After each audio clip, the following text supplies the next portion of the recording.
코리안 데일리 팟캐스트에 오신 것을 환영합니다. 진짜 말도 안 돼요. 태연 씨, 이것 좀 보세요. 저 진짜 망했어요. 오셨어요? 그런데 자리에 앉자마자 무슨 일이에요? 왜 그렇게 큰 소리로 소리를 지르세요? 아니, 이것 좀 보시라고요. 내일이 드디어 제가 한 달 전부터 예약해둔 퍼스널 컬러 진단받는 날이거든요. 그런데 코 옆에 이렇게 커다란 여드름이 나다니요. 이거 진짜 대박 사건 아니에요? 어디요? 아, 저기요. 사실 민지 씨가 말해주기 전까지는 전혀 몰랐어요. 아주 자세히 보지 않으면 아무도 모를 정도인데요. 민지 씨, 오늘따라 너무 예민하신 거 아니에요? 예민하다니요. 태연 씨, 한국 사회에서 깨끗한 피부는 자기 관리의 상징이라고요. 첫인상을 결정하는 아주 중요한 요소인데 태연 씨는 남성분이라서 제 마음을 전혀 이해 못하시는 것 같아요. 에이, 저도 나름 피부에 신경 쓰는 그루밍족이라서 아침마다 톤업 크림도 바르고 눈썹도 정리하는 편이긴 하지만요. 그래도 이렇게 작은 잡티 하나 때문에 하루 종일 스트레스를 받는 건 조금 과하다고 생각해요. 과하는 게 아니라 당연한 거죠. 요즘 SNS만 봐도 다들 아이돌처럼 완벽한 모습만 올리잖아요. 그런 걸 자꾸 보니까 저도 모르게 기준이 점점 높아지는 것 같아요. 예뻐지고 싶기도 하지만 가끔은 너무 피곤하기도 하고요. 맞아요. 민지 씨 말대로 확실히 한국의 K-뷰티 기준이 세계적으로 높기로 유명하죠. 누군가에게는 자신감을 주지만 누군가에게는 큰 부담이 되기도 하니까요. 그래서 준비했습니다. 오늘의 주제는 바로 K-뷰티, 우리를 빛나게 하는 힘인가 아니면 벗어날 수 없는 가중한 부담인가 입니다. 와, 태연 씨, 방금 목소리 진짜 전문 팟캐스트 진행자 같았어요. 그럼 오늘의 흥미진진한 주제 바로 시작해 볼까요? 하하, 누구나 한 번쯤은 더 예뻐지고 싶다는 마음과 이대로도 괜찮을 건가라는 고민 사이에서 흔들려 본 적 있잖아요. 그런 우리의 진짜 속마음을 같이 꺼내보는 시간이라고 생각해 주세요. 사실 K뷰티가 주는 긍정적인 에너지는 정말 대단하거든요. 저는 새로운 쿠션 파운데이션을 바르거나 요즘 유행하는 핫 트렌드 립스틱을 발랐을 때의 그 행복감을 포기할 수 없어요. 행복감이라뇨. 단순히 예뻐지는 것 이상의 의미가 있다는 말씀인가요? 그럼요. 거울 속에 내가 화사해지면 하루의 시작이 달라지거든요. 오늘 좀 괜찮은데? 라는 생각이 들면 자신감도 생기고 사람들을 만날 때도 훨씬 당당해지고요. 저한테 메이크업은 단점을 가리는 게 아니라 제가 가진 장점을 더 빛나게 해주는 마법 같아요. 아, 자신감을 얻기 위한 하나의 도구라는 뜻이군요. 그리고 요즘은 단순히 예뻐 보이는 걸 넘어서 자기 자신을 표현하는 하나의 방식이 된 것 같기도 해요. 나는 이런 분위기를 좋아해요 라고 말해주는 느낌이랄까요? 맞아요. 그리고 무엇보다 K-뷰티 덕분에 한국이 전 세계적으로 유명해졌잖아요. 외국 친구들이 저한테 한국 화장품 추천해달라고 할 때마다 얼마나 뿌듯한지 몰라요. 한국의 미적 감각이 세계적인 표준이 되고 있다는 게 정말 자랑스럽다니까요. 맞아요. 그 부분은 저도 정말 공감해요. 예전에는 한국 화장품 하면 일부 사람들만 아는 느낌이었는데 이제는 전 세계 어딜 가도 K-뷰티 이야기가 나오잖아요. 특히 기술력이나 트렌드를 빠르게 반영하는 속도는 정말 대단한 것 같아요. 새로운 성분이나 제형이 나오면 금방 제품으로 만들어지고 또 그게 바로 유행이 되기도 하고요. 다만 한편으로는 그렇게 세계적인 기준이 되다 보니까 오히려 한국 사람들 스스로에게 더 엄격한 잣대가 생긴 건 아닐까 하는 생각도 들어요. 이 정도는 해야 하지 않나 하는 보이지 않는 압박 같은 거요. 맞아요. 저도 가끔 그런 생각 들 때 있어요. 괜히 민낯으로 나가면 좀 신경 쓰이고 남들이 나를 어떻게 볼까 의식하게 되고요. 그래서 저는 중요한 게 균형인 것 같아요.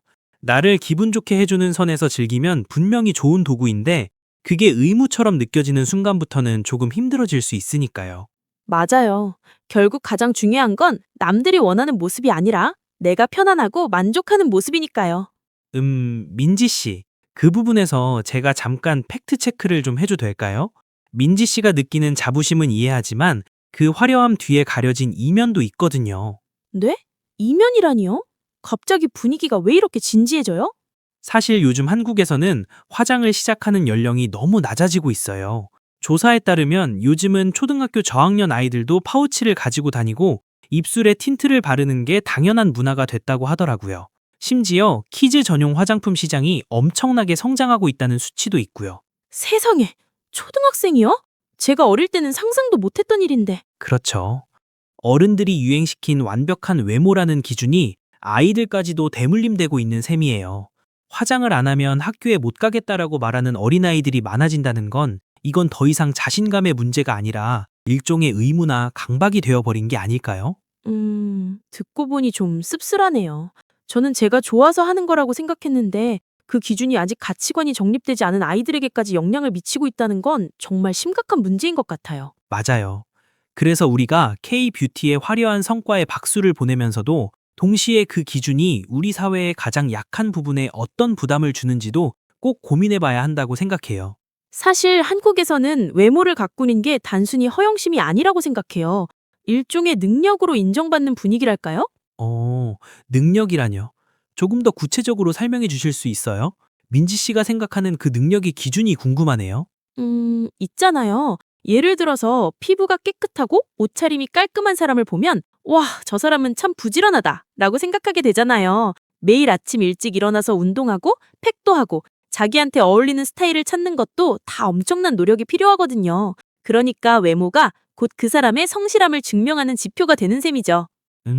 듣고 보니 일리가 있네요. 확실히 한국 사회에서는 자기 관리를 잘하는 사람을 높게 평가하는 경향이 있죠.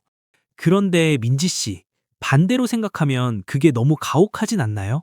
성실함이라는 건 눈에 보이지 않는 마음가짐인데 그걸 오직 보이는 모습으로만 판단한다는 게 좀 무서운 것 같아요.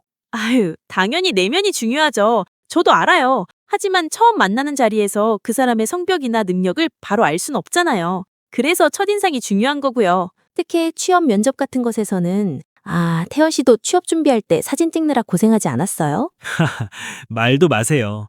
저도 그때 정황 빌려 입고 머리도 새로 하고 심지어 포토숍에 힘을 좀 빌렸죠. 근데 그때 느꼈어요. 나는 똑같은 나이인데 사진 속에 내가 더 완벽해야만 합격할 확률이 높아지는구나 하고요. 이게 바로 민지 씨가 말한 능력일 수도 있지만 저한텐 엄청난 압력으로 다가왔거든요. 맞아요. 그게 바로 포인트예요. 사실 저도 가끔은 너무 피곤해요. 주말에 집 앞 편의점에 갈 때도 누가 날 보면 어쩌지? 하는 생각에 모자를 눌러 쓰거나 눈썹이라도 대충 그리고 나가거든요.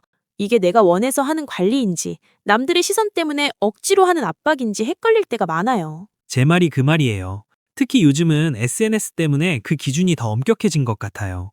예전에는 그냥 깔끔하다 정도면 충분했는데 이제는 보정 어플이나 필터 때문에 만들어진 비현실적인 기준에 우리 자신을 맞추려고 하잖아요. 민지 씨도 인스타그램 같은데 사진 올릴 때 엄청 신경 쓰시죠? 어머, 태연 씨, 그걸 꼭 집어서 말씀하셔야겠어요? 사실 사진 한 장 올리려고 100장 넘게 찍을 때도 있어요. 그리고 필터로 피부톤도 좀 밝게 하고 얼굴 라인도 살짝 정리하고 그러다 보면 거울 속에 제 진짜 모습이 낯설게 느껴질 때가 있더라고요. 이게 정말 나를 위한 관리인가 싶기도 하고요. 그렇죠. 여기서 우리가 주목해야 할 단어가 바로 외모 지상주의예요.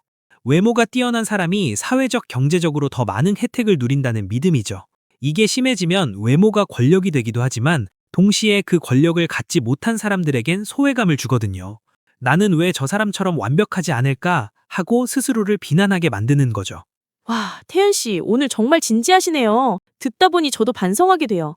저도 모르게 다른 사람을 볼 때 저 사람은 관리를 안 하나 봐 라고 쉽게 판단했던 적이 있었던 것 같아요. 사실 그 사람에게는 외모보다 더 소중하게 관리하고 있는 다른 무언가가 있을 텐데 말이에요. 맞아요. 자기 관리라는 단어가 가진 원래 뜻은 내 몸과 마음을 건강하게 돌보는 거잖아요. 그런데 지금은 오직 남에게 보여지는 것에만 집중되어 있어서 안타까워요. 민지 씨, 우리 오늘부터라도 조금은 그 부담감을 내려놓은 게 어떨까요? 좋은 생각이에요. 하지만 태연 씨, 아까 제가 말한 여드름은 포기 못해요. 내일 퍼스널 컬러 진단은 제 자존감이 걸린 문제거든요. 역시 민지 씨답네요. 못 말려요, 정말. 혹시 태연 씨, 퍼스널 컬러 진단 받아보셨어요? 그 웜톤인지 쿨톤인지 나누는 것 말씀하시죠? 요즘 주변에서도 안 받은 사람이 없더라고요. 그런데 그게 정말 그렇게 중요한가요? 당연하죠. 단순히 유행하는 색을 따라가는 게 아니라 나한테 가장 잘 어울리는 색을 찾는 게 핵심이거든요. 저번 주에 제 친구가 진단을 받았는데 평생 오렌지색 립스틱만 발라다가 알고 보니 겨울 쿨톤이었다는 거예요. 어쩐지 그 친구가 핑크색 옷을 입었을 때 얼굴이 훨씬 환해 보이더라고요. 와, 색깔 하나로 얼굴빛이 달라진다니 신기하네요. 저도 가끔 옷을 입을 때 어떤 날은 안색이 좋아 보이고 어떤 날은 좀 칙칙해 보일 때가 있는데 그게 다 이유가 있었군요. 그렇죠. 그래서 요즘 한국 사람들은 화장품 하나를 사도 이거 여름 쿨톤용인가요? 라고 물어보고 사요. 실패 줄이려고, 그렇죠? 네, 맞아요. 실패할 확률이 줄어드니까 경제적이기도 하고요. 그런데 태연 씨, 아까 말한 그루민족 이야기요? 네? 태연 씨도 눈썹 정리나 피부톤 관리에 관심 많으신 편이죠? 네. 사실 예전에는 남자가 화장하는 게 조금 어색해 느껴졌지만 요즘은 분위기가 완전히 달라졌어요. 제 친구들도 데이트나 중요한 미팅이 있을 때는 톤업 크림이나 비비크림을 살짝 발라요. 잡티만 가려도 인상이 훨씬 깔끔해 보이거든요. 어머, 태연 씨, 지금도 눈썹이 너무 예쁘게 정리되어 있는데요? 혹시 아침에 공들여서 다듬고 오신 거 아니에요? 들켰나요? 사실 요즘은 눈썹 문칭을 하는 남성들도 정말 많아요. 바쁜 아침에 시간을 아낄 수 있거든요. 이렇게 외모에 투자하는 남성들이 늘어나면서 남성 전용 화장품 코너도 엄청 커졌고요. 맞아요. 이지 뷰티는 성별의 벽이 무너진 것 같아요. 남녀 모두 자신을 가꾸는 게 예의이자 자기 표현의 방법이 된 거죠. 하지만 민지 씨, 이런 트렌드 때문에 또 새로운 고민이 생기기도 해요. 이제는 남자들도 관리 안 하는 사람처럼 보일까봐 눈치를 보게 되거든요. 결국 또 다른 기준이 하나 더 생긴 셈이죠. 그럴 수도 있겠네요. 하지만 저는 퍼스널 컬러처럼 나를 더 잘 알아가는 과정은 긍정적이라고 봐요. 남을 따라하는 게 아니라 내 색깔을 찾는 거니까요. 저도 그 말에는 동의해요.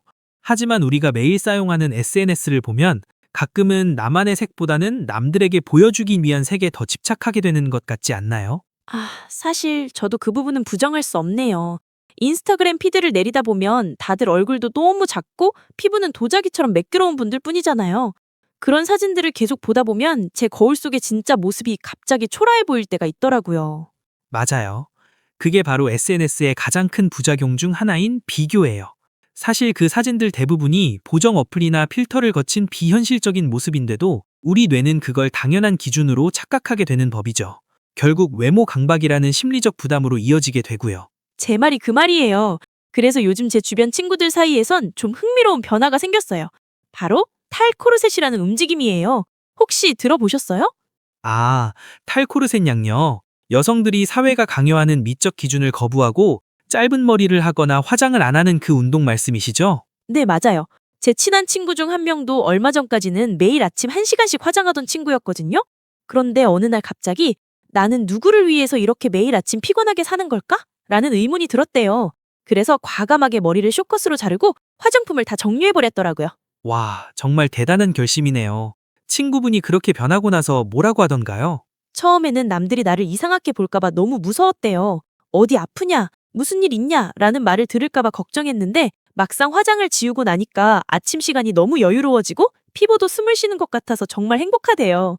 무엇보다 화장하지 않은 내 모습도 충분히 괜찮다는 자신감을 얻은 게 가장 큰 수확이라고 하더라고요. 화장하지 않은 내 모습도 괜찮다라. 그 말이 정말 가슴에 와닿네요. 사실 우리가 그동안 아름다움이라는 틀에 우리 자신을 너무 가둬두고 살진 않았을까요? 그렇죠.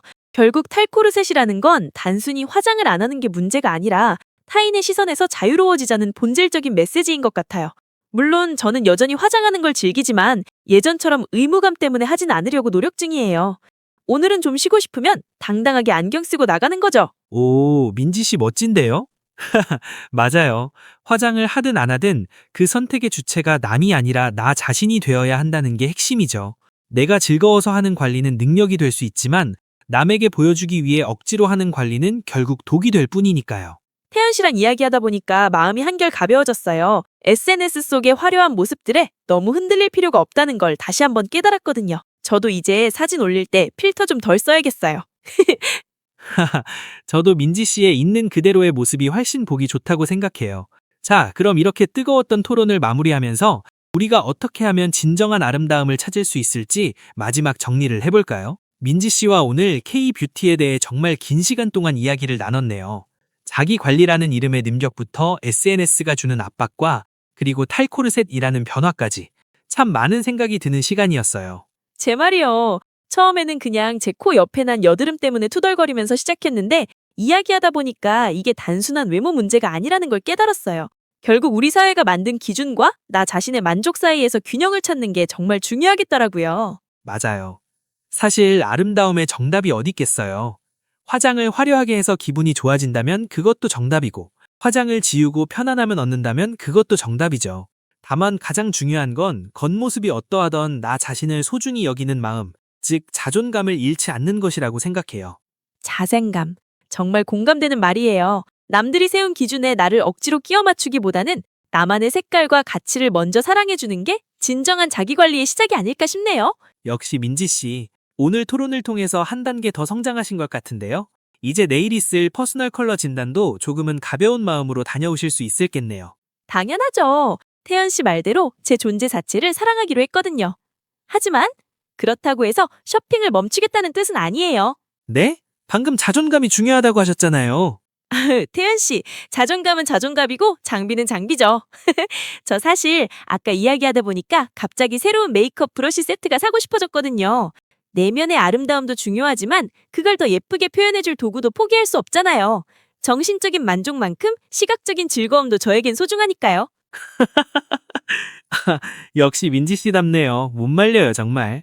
그래도 민지 씨의 그 솔직하고 당당한 모습이 바로 오늘 우리가 이야기한 진정한 아름다움 중 하나가 아닐까 싶네요. 좋게 봐주셔서 감사합니다. 자, 오늘 저희가 준비한 소식은 여기까지입니다. K뷰티라는 주제로 여러분과 함께 고민해볼 수 있어서 정말 뜻깊은 시간이었어요. 여러분은 오늘 어떤 생각을 하셨나요? 여러분만의 아름다움을 찾는 과정이 즐겁고 행복하길 진심으로 응원하겠습니다.